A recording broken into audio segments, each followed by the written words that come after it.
everybody, this is Daniel Garza. Welcome to another episode of Put It Together.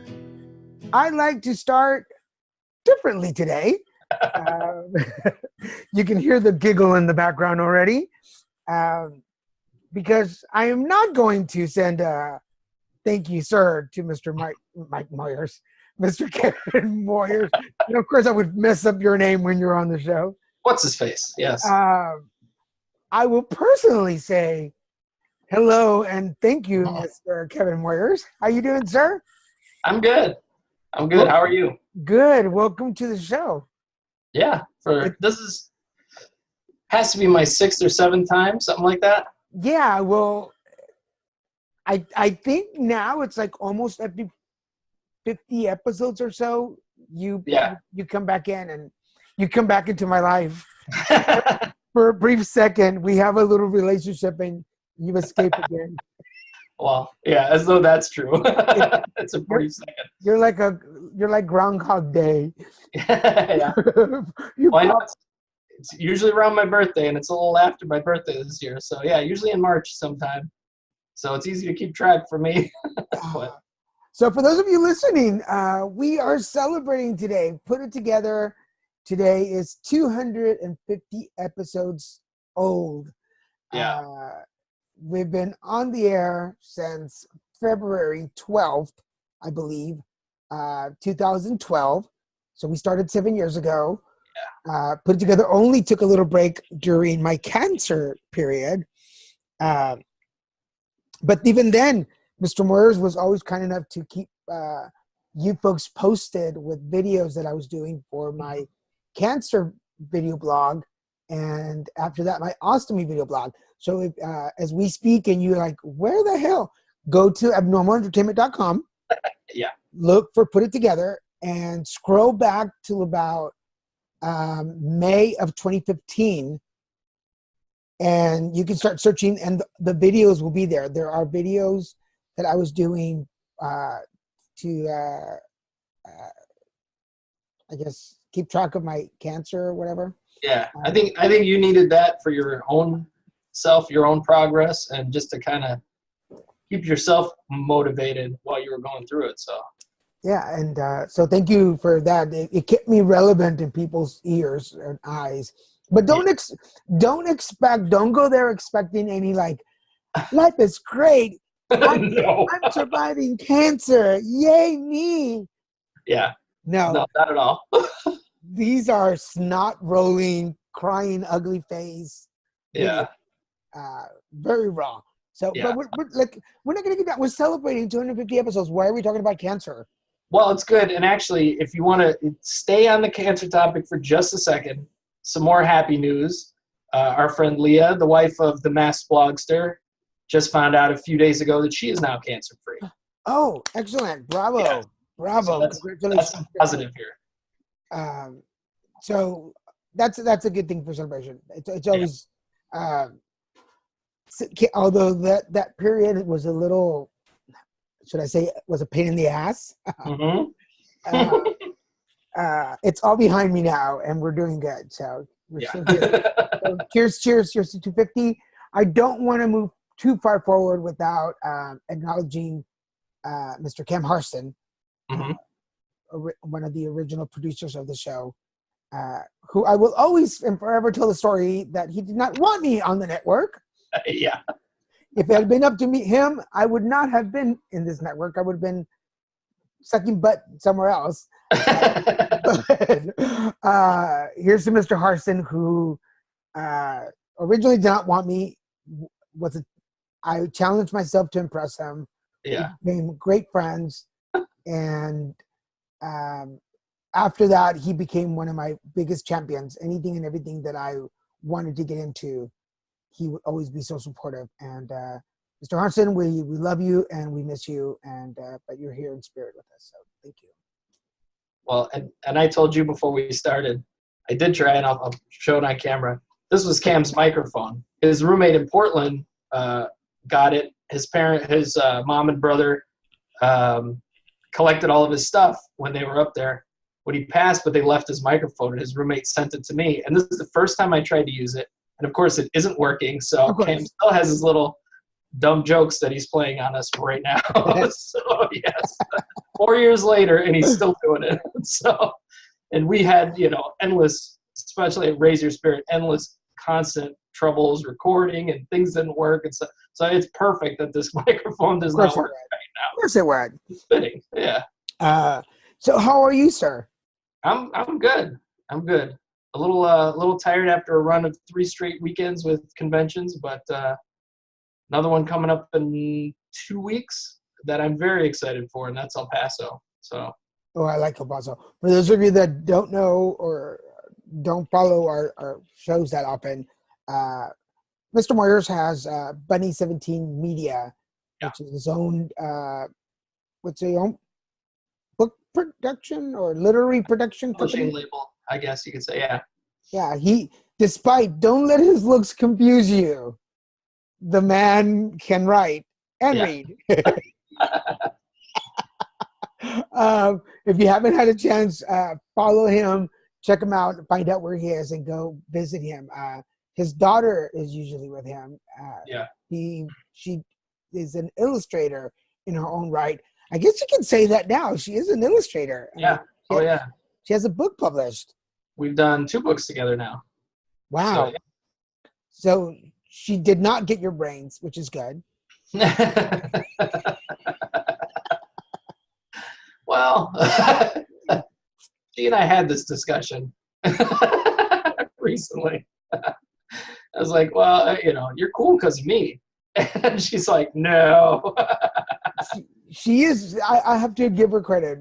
She's one of those kids that I like to kind of pick on because she can take it and she dishes this out. Just like she gets it. So it's pretty cool. But she is really smart.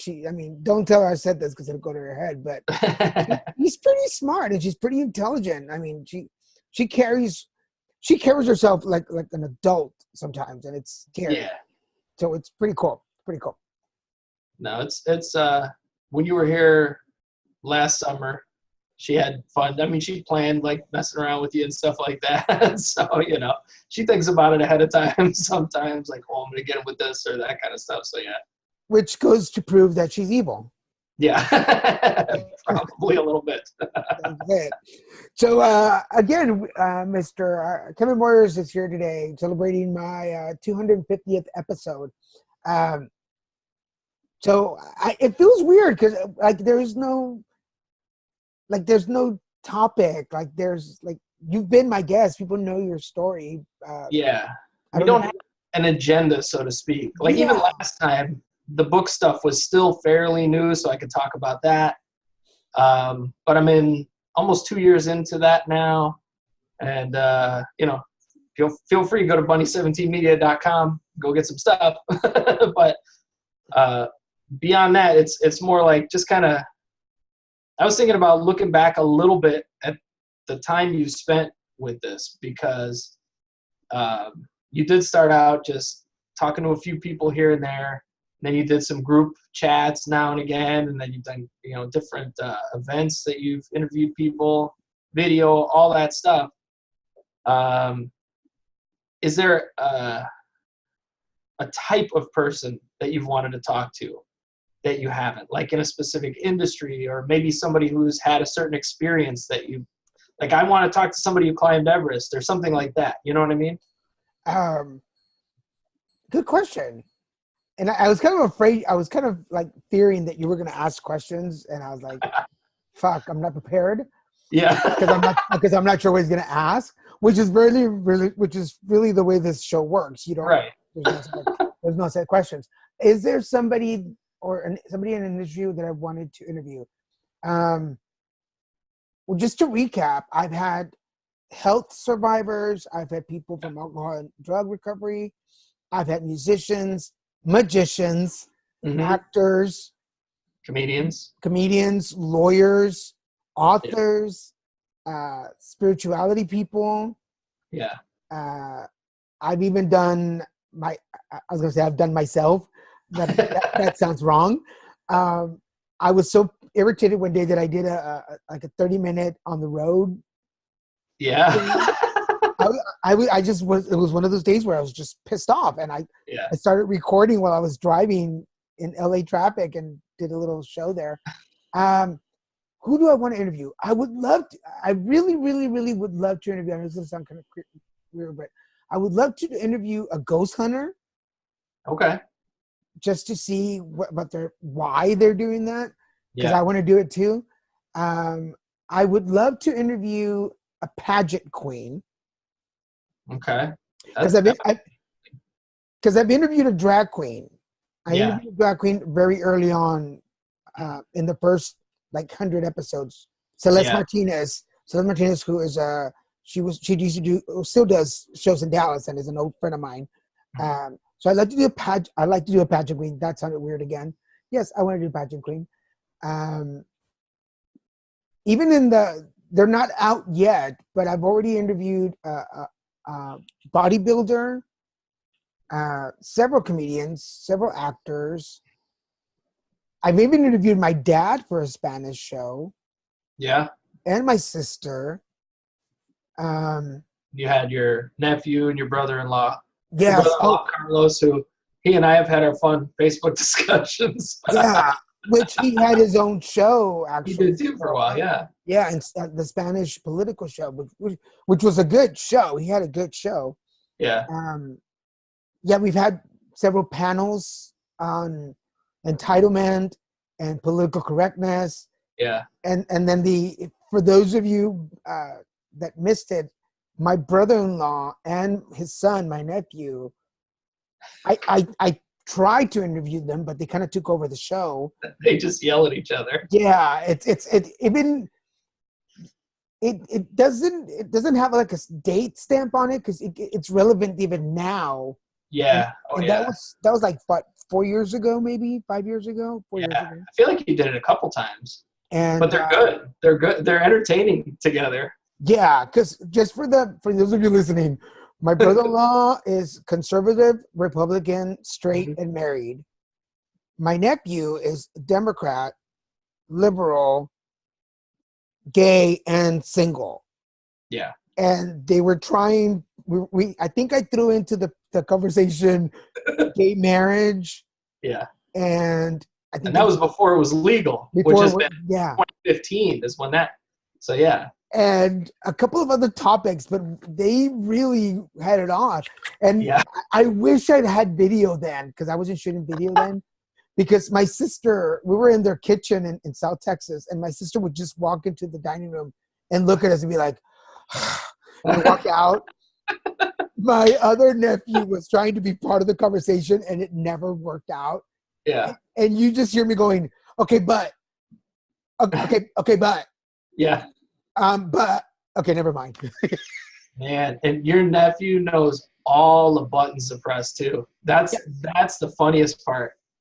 He just knows every little one. I mean, as kids do with their parents, So I know what to do with my mom or dad.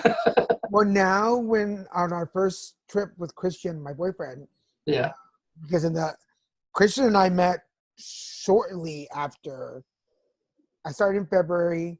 We met in May of the same year, 2012. Yeah. Okay. So on our first visit to Texas together, when I took him to go meet my family, the very first thing I told Christian, do not talk politics with them. Do not. The moment they start, you shut up or you leave the room. You are not allowed to speak politics. And to this day, he doesn't do it. Yeah. Yeah. But it's spectator sport, and that's what it is sometimes. It's for those of you, again, I will, if anything that I mention, any shows that I mention, I'll repost them so you guys can go back and listen to them. Because one of the cool things about this show is that a lot of the episodes are not time-stamped. You can listen to them anytime. Yeah. And they're relevant. But especially stuff like you've had people that have talked about coming out or rehab experiences, things like that. That stuff's universal or evergreen, I guess they call it, and it's always useful. Yeah. And there's a lot of cool things about the show. Not because it's my show, but there is as a listener, I can listen to some of the shows when I'm editing or stuff. And I'm like, wow, that's pretty cool. Yeah. One of the coolest things, and I've gotten compliments on this, is that people feel very safe and welcomed. Mm-hmm. There's like we said in the beginning, there's no agenda. Yeah. Like, I'm not there to probe them. Well, some of them are handsome enough. I would probe them, but that's not the point. But there's no agenda into what I want to get out of the conversation. It's their episode. They get to talk about whatever they want. So I just let them go. And we've gotten some really like hidden secrets and gems out of people, which is really cool. It's really cool. But there have been a couple where I'm like, I'll hear them say something and I go, wait a second, what? Yeah. And I'm waiting for you to get back to it, like pick out that thing. And some, most of the time you do, but every so often there's something and I'm like, no, go back to this. But they throw out like 5 things at once, and then the one that I find most interesting might not get, because there's too much. Yeah, and I want to say that we have some pretty loyal followers too. Yeah. The one name that sticks in my head is David Gonzalez out of Phoenix. Okay. Who has been following the show almost from the beginning, and even through my cancer, he would send me messages. And then when I finally came back full force and with like this new batch of shows, because it did go through it didn't change, but I think I upgraded the way that I was interviewing people. I wasn't trying to be Oprah anymore. I wasn't trying to be Walters or Geraldo. I was like, I'm just gonna be me. And then after cancer, it went through this change where it was more about the heart of the people. And I was really happy that some of the people like David noticed, and they're like, wow, you changed your style and it's great. This is you. And I'm like, oh yay. Yeah. And I mean, for you and I have had conversations about it. You're like, I want to change how I do this or is this. I'm like, as always, I say it's your show, of course, do whatever you need to do. But so, I've known it was happening as it's been happening because you're telling me I want to do this, I want to do that differently. But I mean, like anything that grows, it is better than it was when it started, of course. But, yeah. Some of those first interviews, I've gone back every once in a while to like listen, and I'm like, ooh, you were rough, dude. Like you might as well have been doing those in Spanish. Because it was just, oh my God, I had no clue what I was doing. It's like, to me, the difference between being an interviewer and a conversationalist, which is what you're doing now. You're talking with people instead of like launching questions at them. You know what I mean? Right. And so questions come naturally. Yeah. As they should. And in the pre-production, which is something different now, I have a pre-production interview, which I didn't do in the beginning. So I'll sit with them for a couple of minutes before the show and go, look, this is your episode. Wherever you want to start, I will follow you. Yeah. I stopped asking questions that I was interested in and had a conversation about things that they wanted to talk about. Mm-hmm. So it's really nice when I'm done with an interview and they say, I've never been asked those questions before, or I've never been able to talk about this in an interview. Thank you for letting me do that. And it's like, well, it's still my show, but it's your episode. Yeah. Whatever you do. And then people want to come back. Like for instance, for those of you, okay, again, shortly after I started putting it together, I wanted to do a Spanish version, which we did about 32, 33 episodes, something like that. Maybe more? It might have been more. Maybe more? I thought it was in the 80s, but yeah. And so we had the Spanish version of this show, which was difficult to do. That one was hard to do because it was harder to not to interview people, but to have people open up. And then we did Vita Positam, which was the all HIV show. So again, if you're listening and you're like, what was that about? Go back and listen. There's about the same amount of episodes in English in that show that there were in Spanish. Yeah. About HIV and AIDS, and you can go back. Again, some of those are time sensitive now because things have definitely changed over the last couple of years. Definitely. So if we put them all together, I have about 300 episodes under my belt now. But you have more than that. I think you're closer to 400 total. Wow. I think so. Because really cool. I feel like it might have been, I feel like one of them was 80. I could look it up, but yeah, I think one of them got into the 80s. I feel like Vita Pasifum was the shorter one. Yeah, it didn't last too long. Yeah. On one topic, you can do so much, and it's fine to wrap it up. And, not that it doesn't always change, but, medicine and all, but how much can you do beyond what you've done on that one topic? Yeah. How much sex can you have with one person before you're like, okay, next? Like, or at all in general before you're like, okay, like you're not really surprising me anymore. Like, yeah. And then over the years, I used to have like pick a theme song every week for the guest. Yeah. And there was a time when my guests would choose the theme song that they wanted. Oh, okay. I would ask them like, hey, what theme song would you like to be introduced to? Yeah. And sometimes they had no clue, or I didn't like the song that they picked, so I would pick something different. But yeah. The important thing was to make them feel like they had a choice. That's the important. And then, but not always according to Camm. He did not like all your choices. No, he would tell me too, the asshole.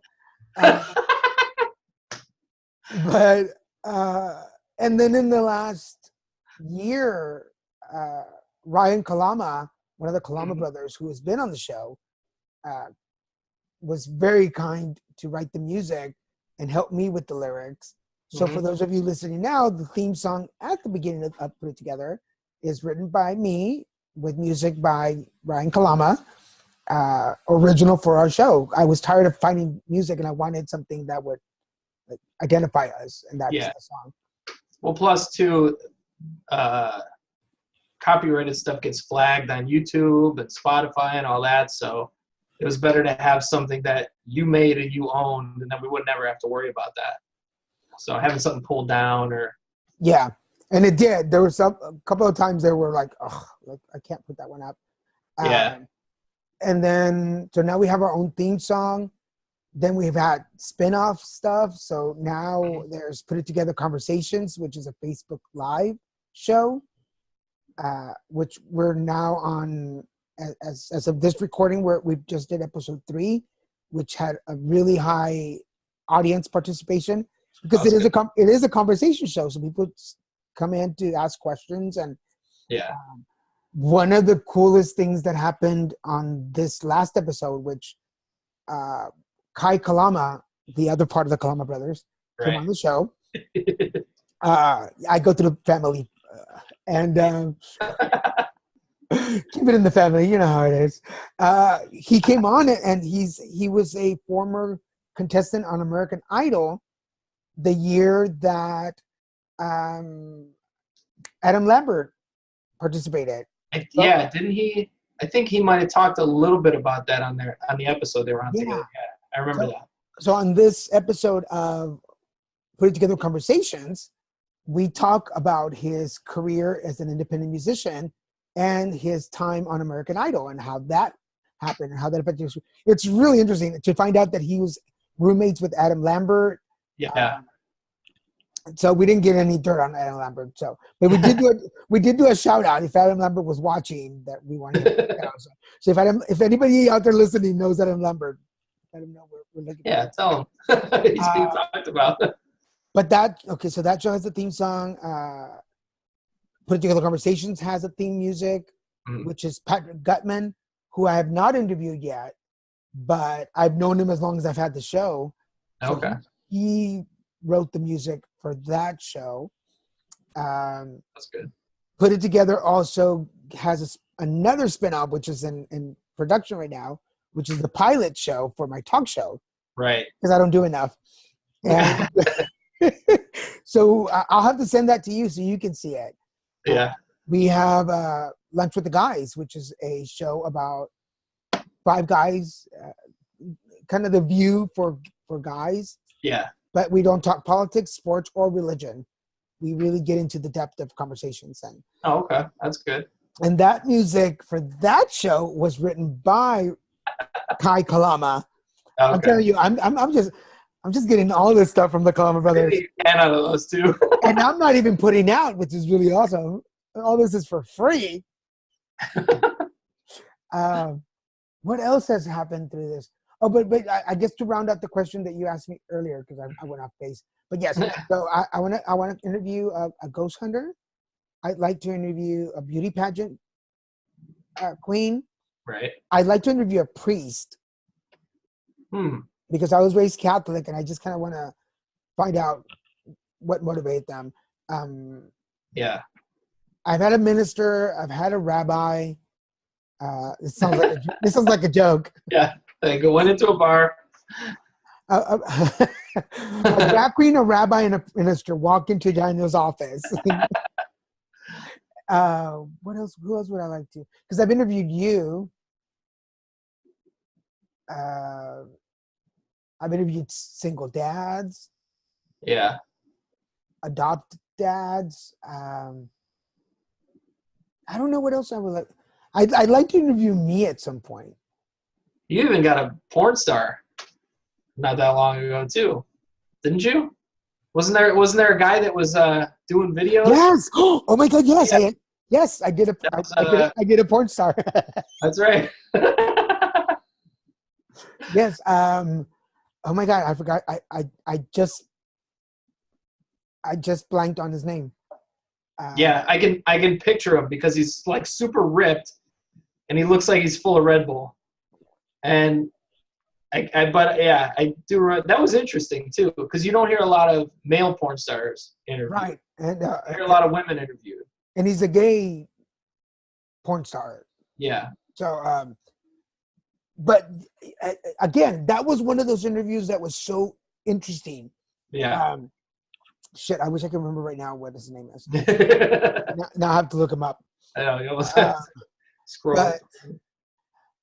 But one of the really cool, interesting things about him is that the story did not go at all in the direction that I thought it was going to go. Right. I thought we were going to talk about the business or how porns are made, or But he talked a little bit about what got him into porn. But then we started talking about his recovery and his spirituality. And I don't know if you listened to it. But there's a couple of parts where he almost started crying. Yeah. Which I was totally blown away. I've never made a porn star cry, so without having sex with them first. Well, that's either positive or negative. I don't know. Yeah, I made him cry with my clothes on. Wait a minute. That didn't sound very good. It was sad when it was over, or sad because he did it. Like, what's the angle you're going for? Because this doesn't sound great. This is not very good to me. Oh my God, I can't believe I can't find him. But yeah, it was a few months back. So yeah. Yeah, I'll repost him. But his interview was pretty cool. Yeah, his was good. There are a couple of celebrities. For those of you that know Mary Pat Gleason, you might not know the name, but if you saw her face, you would recognize her. She's done a lot of appearances. She was immediately, yeah. Yeah, people look at me and they're like, I don't know, and then I show them the picture and they're like, oh yeah, I know her. I just watched something with her in it too, and I can't remember what it was. Some of the last things that she did was Mom, the sitcom. Right.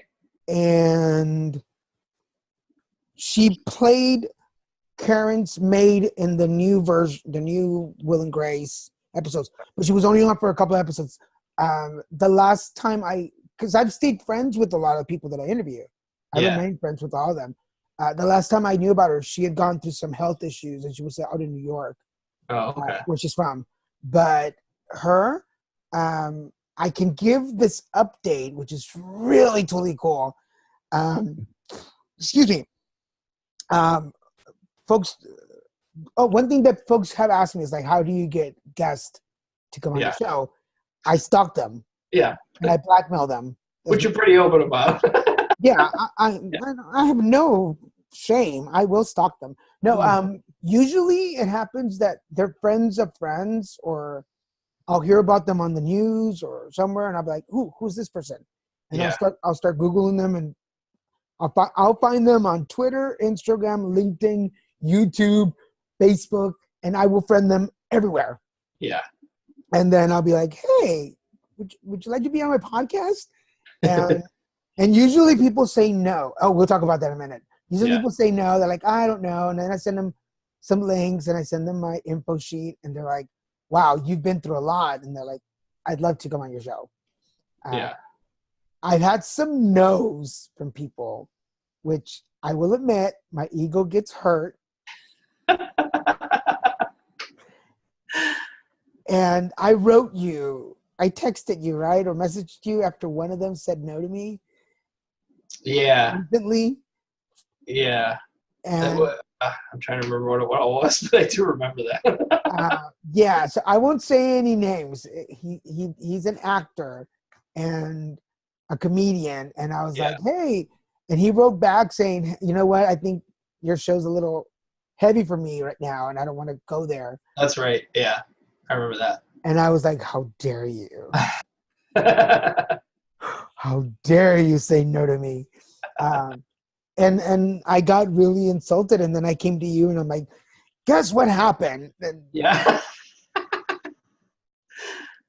Known comedians, though, I think that would be harder because they're all going on each other's shows, or they have their own shows. And so to go on with somebody they don't know might be a little more difficult, just because they're, dealing with their friends and stuff like that all the time. So I always think comedians would be the hardest people to get, or more known comedians, because they're in high demand for that world, for this world.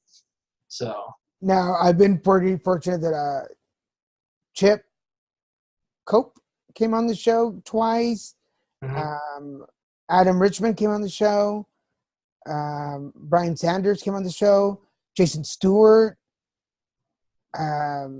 Several people here, local LA people, have been on the show who are comics, and they get a little blown away of not how intense my show is. It's just you left to your own devices. Yeah, you can go pretty deep in a conversation because nobody's stopping you, and you start spilling. Yeah, it's really cool. I recently approached. I don't know if you're familiar with the judges on TV. Not too much. Okay, no. So Judge Alex, and he doesn't know this yet. Unless he listens to this episode, but after I got out of rehab, mm-hmm. I didn't really want to go back to serving tables anymore, and I did for a little bit, but I wanted to do something different. So that's when I started doing promotional work and some local acting in Houston. Yeah.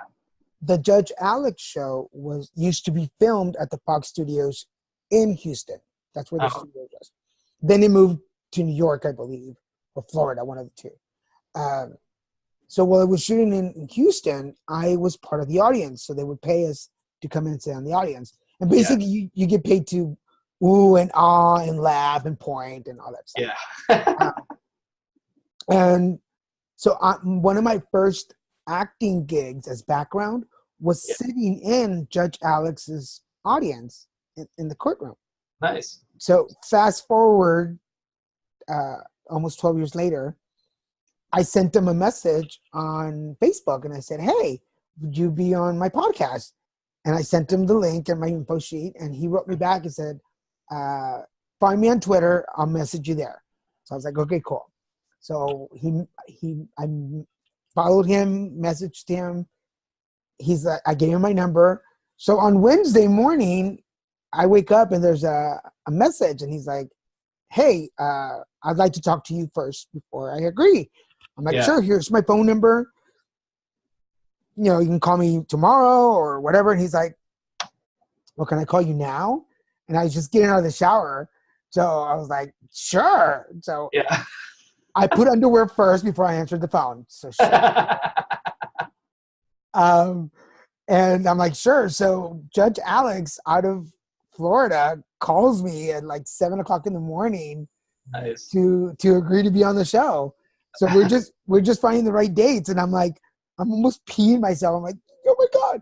Okay, so now all of you can pause the show for a minute, go Google Judge Alex. So I bet if I see his face, I'll know, because like just daytime TV, I don't see a lot of. I'm not good with a lot of reality stuff either. Oh, I know who this guy is. Okay.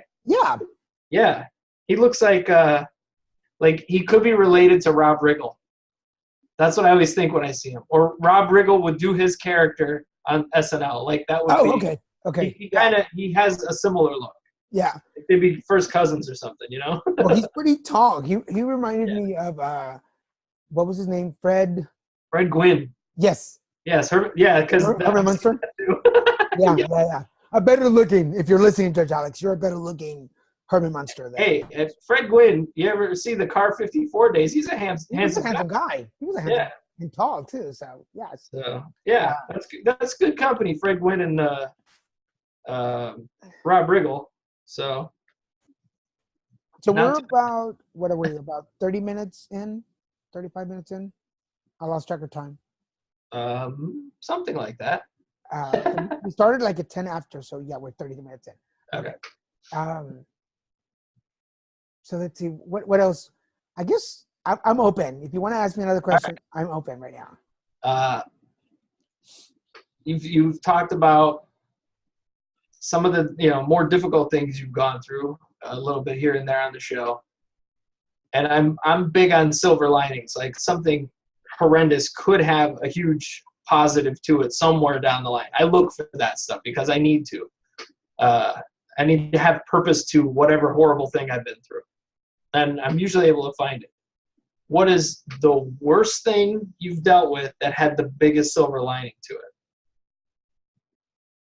And we know, cancer, AIDS, recovery, a lot of negatives that turned into positives. But what is that biggest gap from the worst negative to the biggest positive, do you think? Honestly, I think that the biggest negative to positive,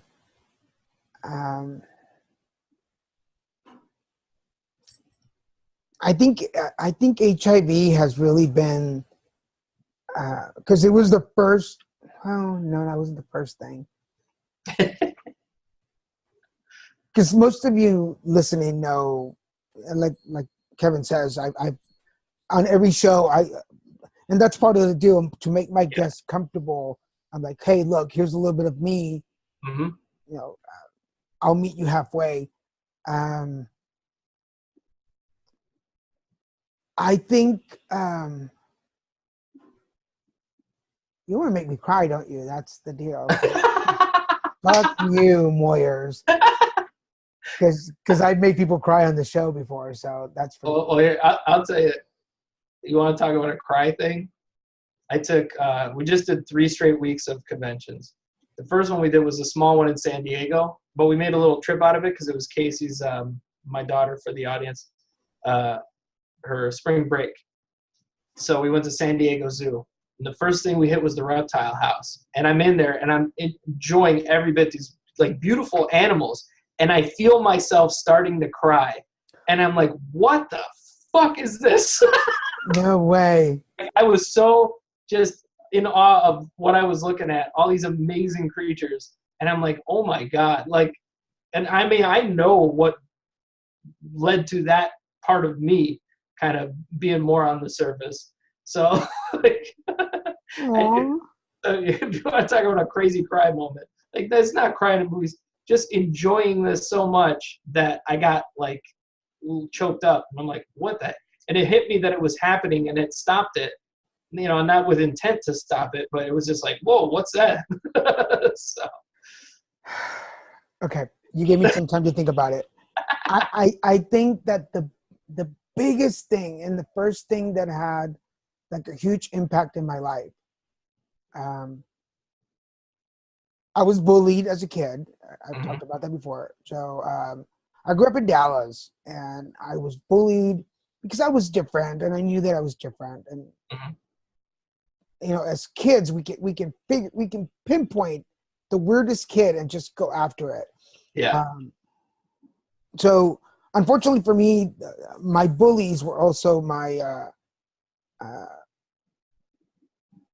abusers. So I was also molested by other kids. Yeah. Who are my bullies, and that caused me to make a decision right when I started 6th grade. I was like, I don't want to do this. And you know what happened was one of the bullies told me, what are you going to do when you get to junior high? Are you going to suck dick too? Yeah. And that made a huge impression in my brain, because I was like, this is not going to stop. This is only going to get worse. So during the beginning of 6th grade, I kept telling my mom, I want to go back. I want to go to Mexico. I want to go to Mexico. I don't want to go to school here anymore. I want to move. I want to move. I don't know to this date if my parents actually knew why I wanted to move. They never asked me for real, and I never gave them a legitimate answer. So I ended up transferring to Mexico in Christmas break. So I started January in Mexico. Okay. And fuck you.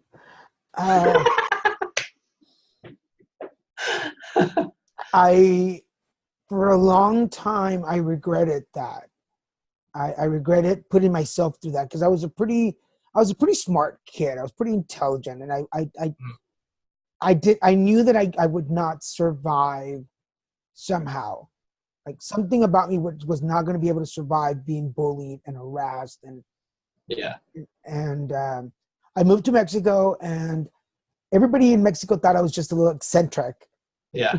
Because I came from Dallas, and they were like, "Oh, he's from Dallas. He's from Texas." They're like, "Oh, okay." But I became pretty popular, and to this date, a lot of the kids that I grew up with remember me and remember how much. I mean, they don't remember any of the sadness or frustration. They just remember me happy, and we're still friends. So for a long, long time, I regretted that, because I would hear people talk about prom and graduation and reunions, because I'll be 48. I'll be 49 this year. Yeah. And we didn't do that in Mexico when I was in school. And I always regretted that. I always wanted to be part of it.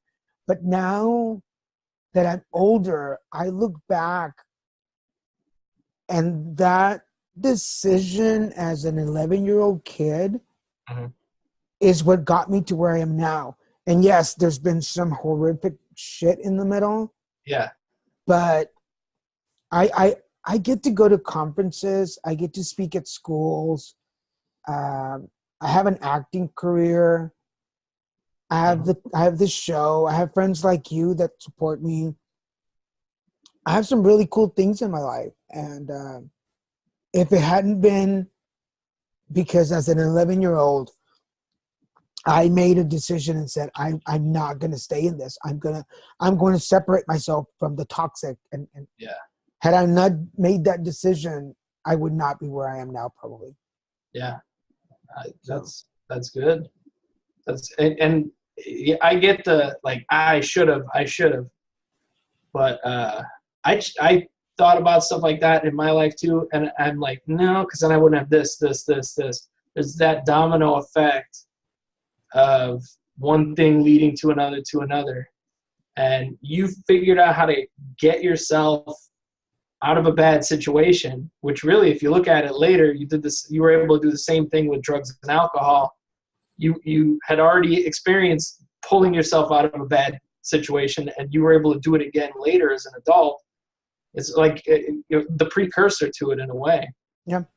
So and then every time I do an episode and I get to talk to somebody, and I'm sure people who listen to the show regularly are thinking, there's no fucking possible way you had been through everything you've been through. Like, you're just making it up at this point. Like, yeah.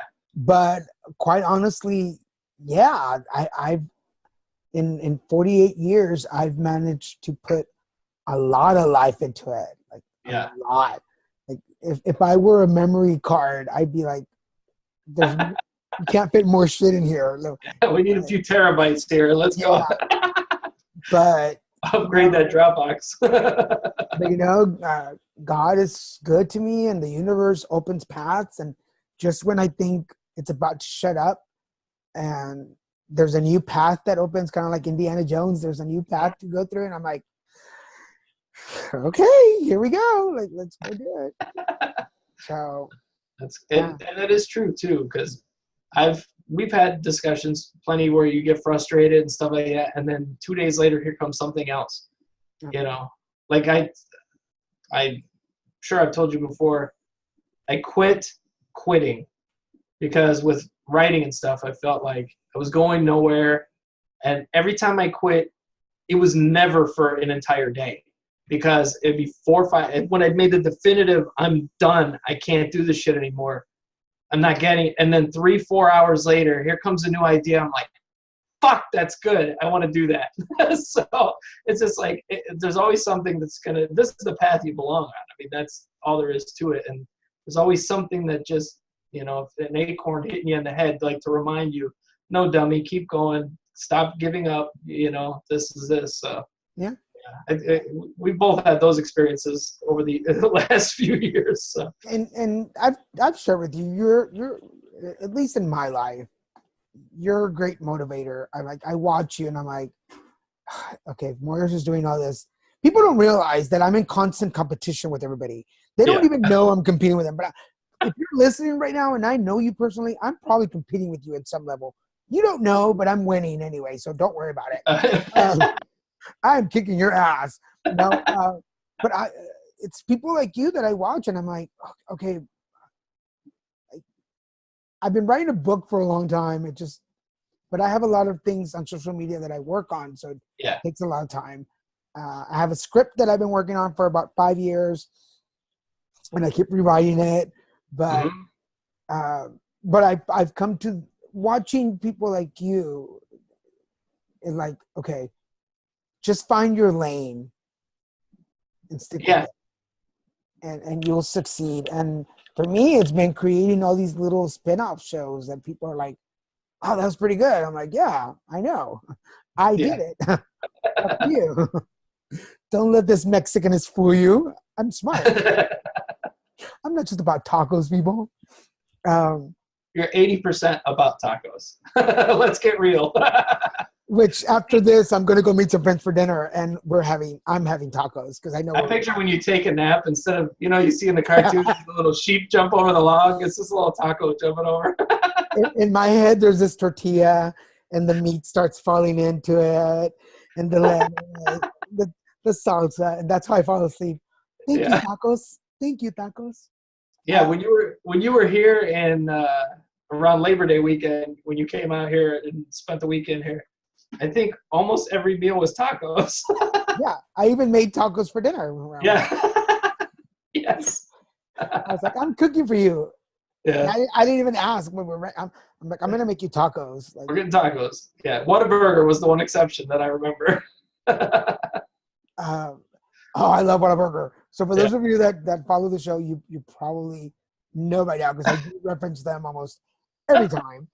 I was born in Mexico, raised in Texas, so I'm like an original Tex-Mex. Mm-hmm. I love Whataburger. In fact, I love Whataburger so much. My very first adult job was at Whataburger. I think I mentioned that to you. My first actual paying adult job was Whataburger, and every time I go to Whataburger anywhere, I make sure to let them know that my first job was Whataburger. Not that they give a shit or care. Yeah. No. I remember you telling the cashier, my first job. Oh, and I've been back to the Whataburger where I worked.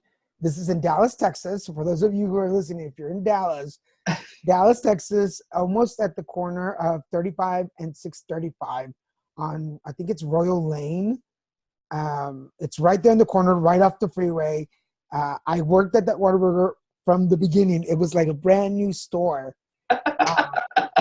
And yes, I'm going to tell the story, so everybody shut up. So my parents, and I don't think I even shared the story with you. Okay, so this is how that happened. um, I was flunking out of school, and this is when I came out, and my parents were like, "We're pulling you out for a semester. You're going back to Dallas." So they took me back to Dallas, skip a semester, and my dad's like, "You're going to get a job," and I was like, I haven't worked. Like, what am I supposed to do? So my mom gave me my social security card and my passport at the time, and she was like, we're gonna go take you to find a job. And I'm like, how am I supposed to look for a job? Like, I don't know. I've never looked for a job. Like, I've looked for dates, but I've never looked for a job. So they dropped me off on this corner. Yeah. Because there was all these factories nearby. And my dad's like, start walking, go look for a job. And I was like, oh, shit. So the first sign I see is this new Whataburger that they're building. And they've got the little trailer thing, and they're like, hiring. And I'm like, I'll go in there. So my very first boss, I don't remember his last name. His name was Larry. He was this white guy. He was kind of heavy set and just the nicest guy ever. And he's like, have you ever worked? I'm like, no. And I told him the story, and he was like, so they just dropped you off? I'm like, yes. He goes, do you know where you are? I'm like, not really.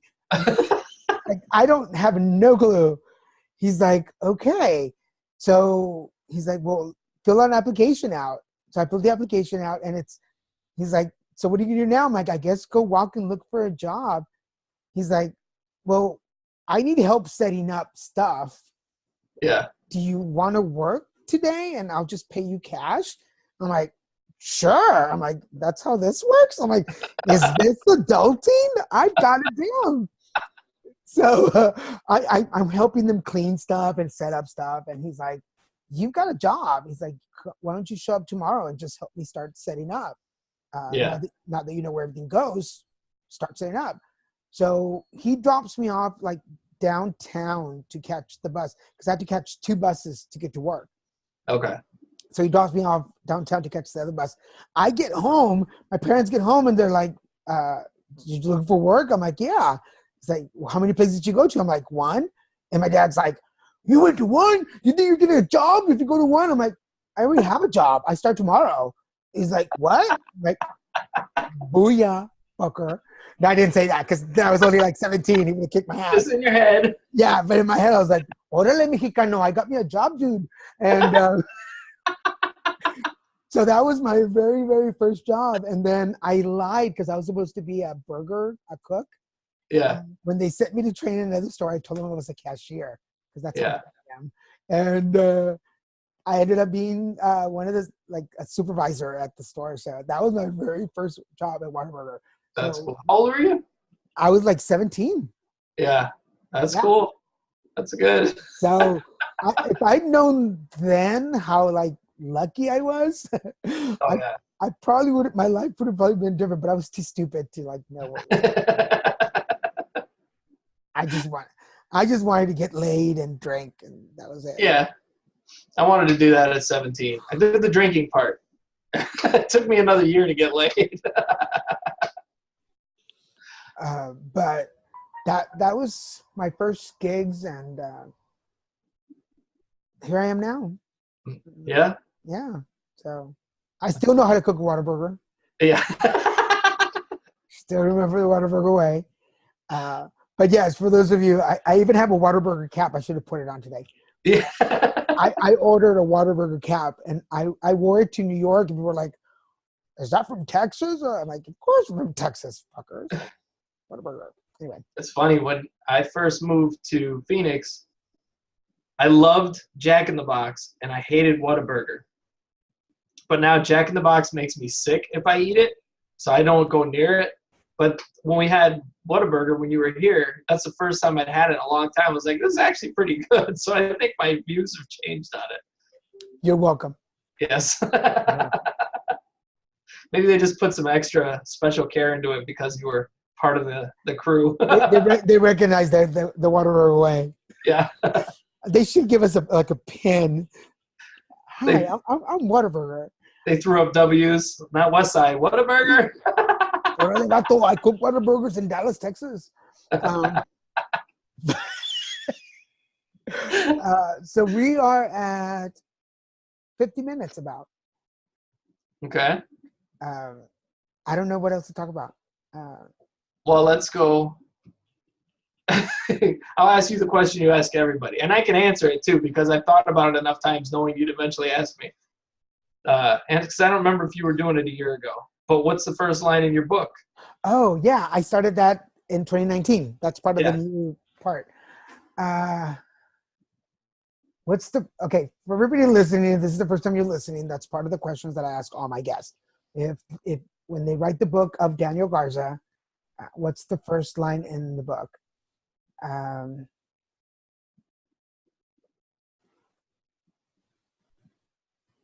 He was born a loser and made it work for him. It's good. Yeah. Good start. I was sick from the time I was a baby. Yeah. I had the story is that I wouldn't eat. That's it. But the story is that I wouldn't eat. I wouldn't process the milk. So my mom would feed me with a dropper. Okay. Just to make sure that I didn't lose weight. But the doctor that the doctor that gave me birth, I guess, was actually an uncle. He's my dad's brother-in-law. Okay. So it's all in the family. So he kept telling my mom, if he doesn't gain weight, he's going to die. And the joke in the family, I don't know why it's a joke. We're all perverted.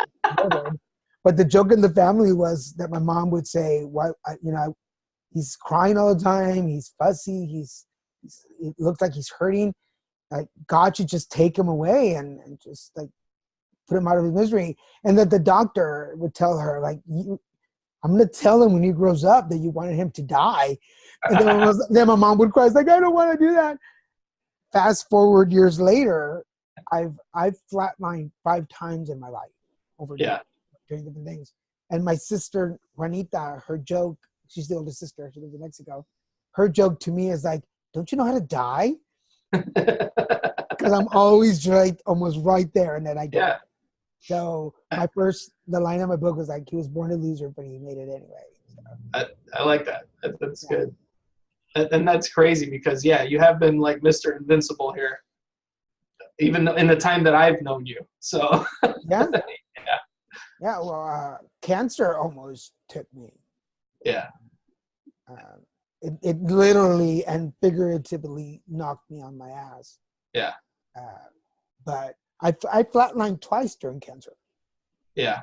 In hospital. I know you've told me that. Yeah. And one I remember. The second one I don't remember going out. Yeah. But here I am.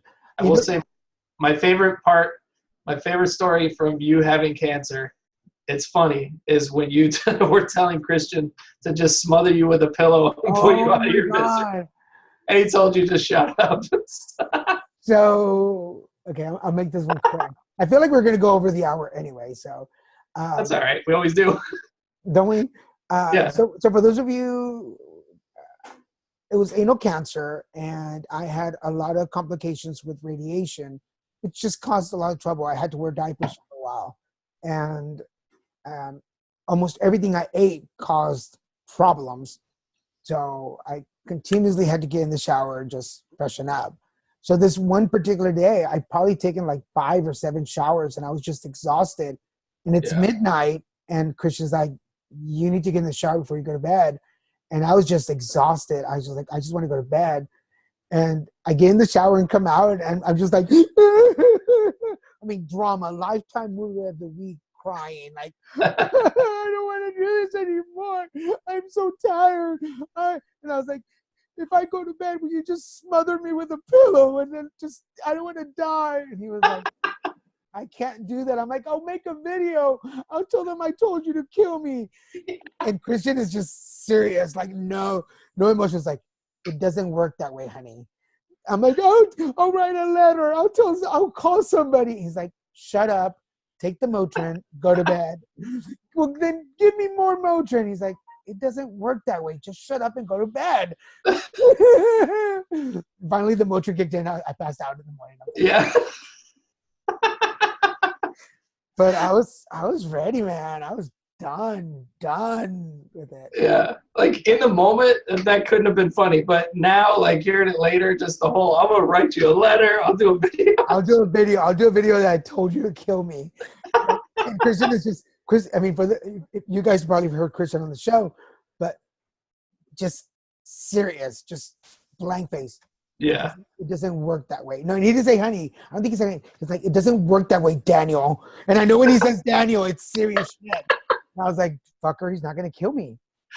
If you loved me, you would kill me. But, oh my God, that's crazy. Remember that story? That's so funny to me. Because, I mean, again, in hindsight, but it's, yeah. You could make that such, like if that's a movie scene, that would be the most melodramatic. Oh, that's like Steel Magnolias when Julia Roberts dies. Like, why? Oh, yeah, that's my moment right there. Unfortunately, in the movie part, like I'm dying, and oh no, I would have that part. I would be like, no, why? Yeah. Yes. One day, it'll be in the book. One day. So, in your book, what's your first line? Mine's pretty easy because I've said it many times, is I have a very weird life.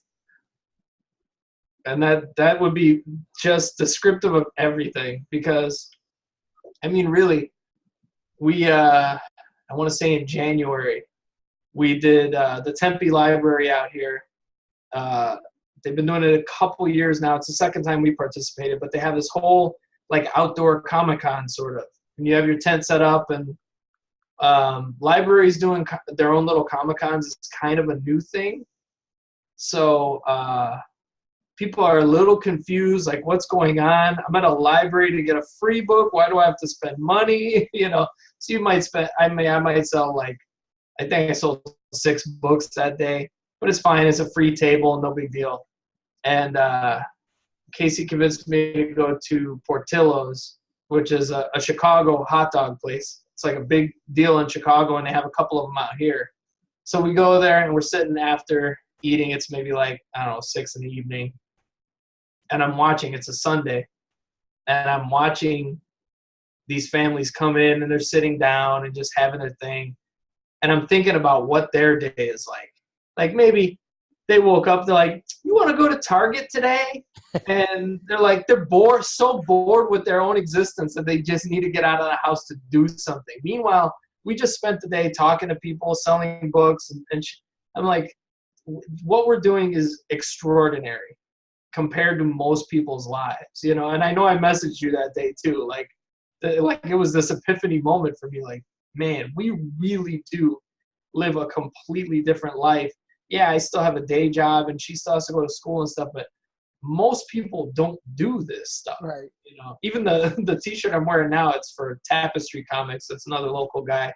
He was like 2 tables over from us getting sunburned because he forgot to bring sunscreen in a tent. Thankfully, I had sunscreen. I made him put it on. Like, here, I sent Dalen over there. Give him the sunscreen. He's a pale guy. He's gonna burn. But you know, just like it's very unique what we do. You know, going to San Diego, to El Paso in a couple weeks, which, you know, I did last year after we talked, and it was like, I thought it would be nothing, and I sold every book that I brought. We had people come from Juarez, from Las Cruces, you know, other small places in Texas. Like you never know what is going to come next, and it really is crazy. You know, I mean, in that same weekend, a book I worked on is getting released as a movie. I mean, that's crazy. That's pretty awesome. We'll have to do a show on that when we yeah. Because I've already have you on my list, but I want to sit down and talk about, in the conversation series, talk about being an independent publisher and getting your own stuff out. I think a lot of people want to do it. They're just fearful of it. So for those of you listening, we're almost coming to the end, which is usually when I ask these questions anyway. So part of the 2019 series of interviews has if you wrote a book of your life, what would be the first sentence, which we already answered. The second question I usually ask is, if you could name this episode, what would you name it?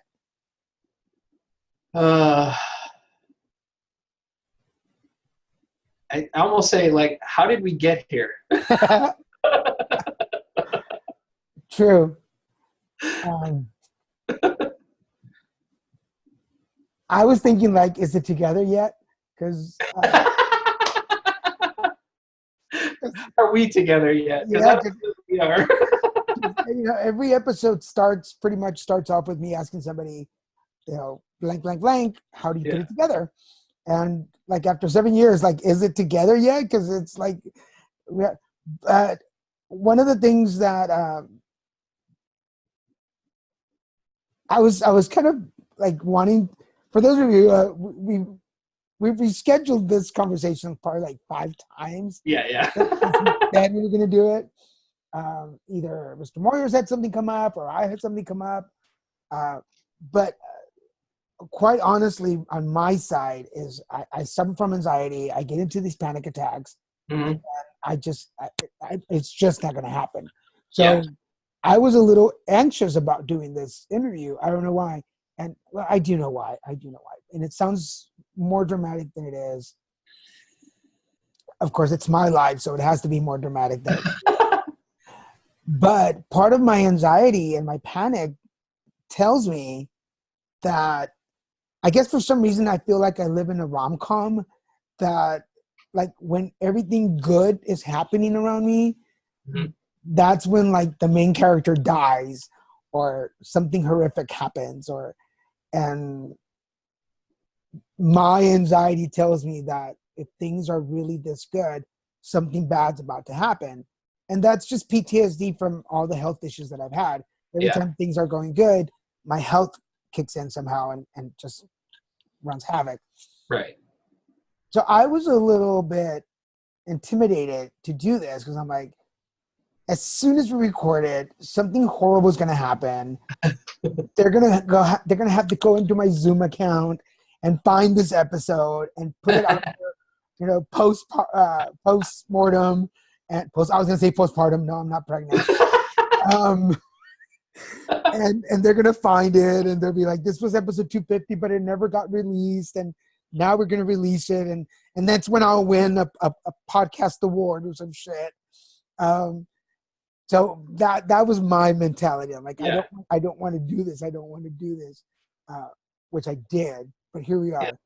So, well, it's on my end too. There were a couple days like that where like, I don't feel like doing this right now, or I get kind of spun out with the ADD. Just like it takes me in all these different directions, and I lose time. And I'm like, how the fuck did I get to this right now? And I should be doing this and stuff like that. So that's part of it too.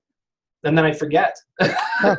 We both forgot a couple of times. Like, well, we're going to record. Oh yeah, but I'm busy now. Okay, bye. I'll talk to you later. Yeah, that's fine. But I've said this I've said this 250 times now, at least. But thank you. Yeah. Thank you so much. You're welcome. One of the biggest, and I've discovered this lately through my therapy, is that in order for me to not get anxious and panic and depressed, is I've got to keep my mind busy. I've got to keep it focused on something. Otherwise, it definitely falls into that hole. And being part of Abnormal Entertainment for the last 7 years has always been a motivator for me to keep going. It's pushed me to meet people. Mm-hmm. It pushed me to get out of my own way sometimes and be like, this isn't about you. This is about interviewing somebody. Somebody has a really great story and somebody else needs to listen to it. I'm just the conduit for it. But I miss Mr. Harston. He was a great person to have in your corner. And I love you. And I love you too. And thank you. And you're getting choked up. I'm getting the same right now because before I get all, I'm not crying. You're crying. Yeah, we both are at this point. For those of you that have been listening, Mr. Kevin Moyers is on the show today. We are celebrating 250 episodes, which you can find this. This will be the first one that I post up there. You'll find this on the podcast at abnormalentertainment.com and on YouTube at Daniel G. Garza on YouTube. So go check it out. So if you want to see us what we're talking, you can go check it out. There will be more videos. I have a lot of videos saved up from over the years that I will post, so you guys can check out on some of my guests. Be sure to follow me on Facebook, Twitter, Instagram, and YouTube. We have put it together conversations, the spinoff of this show. This is where some of the guests come back and talk about their areas of expertise in an effort to give you some suggestions or some ideas on how to proceed with your own careers, passions, and or hobbies. So we'll have Mr. Moyers come back and talk about independent publishing and his books and how he put that together. I want to thank y'all. I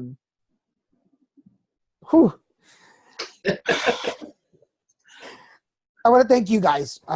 Whether you're a one-time listener or you're a follower or you subscribed to this page, I want to thank you because I get the messages, I get the feedback, I get the likes or the comments, I get the referrals.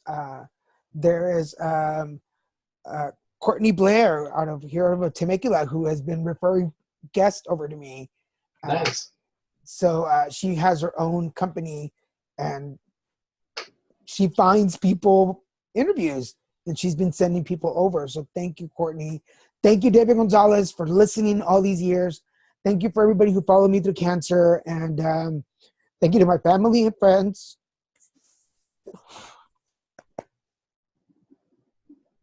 250 says it's said easy, but it's been an amazing journey. And I don't know you, but I love you guys just because you're there for me. So thank you so much. I don't know that I can continue talking without breaking down. So I understand that. I do understand that. So, anything you want to say before we go? I'm proud of you. Thank you.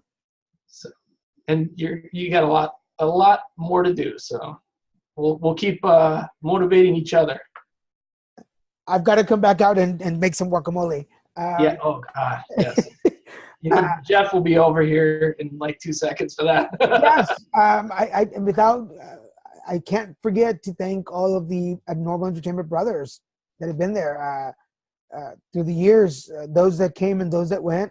Mm-hmm. Those that still have a show and those that were there for a little while, including my brother-in-law Carlos Ramones, who was on here for a little while. The BS boys who are no longer around. So many people that we've met along the way. Oh yeah. Thank you. And by the way, this was a shirt. I put this on today. Put it together shirt. I made this shirt special for the Phoenix conference. Yeah. Comic-Con. I had it made to go there, and then I gained a lot of weight that year, and it looks stupid. That's why I've never posted the pictures because I looked really fat in it. But this was the shirt, and this was the original logo to put it together. Yeah. It's changed a couple of times over the years, but this was the original logo. So this is it. Again, everybody, thank you for listening. Thank you, Mr. Moyers. I love you, man. Thank you so much. I love you too.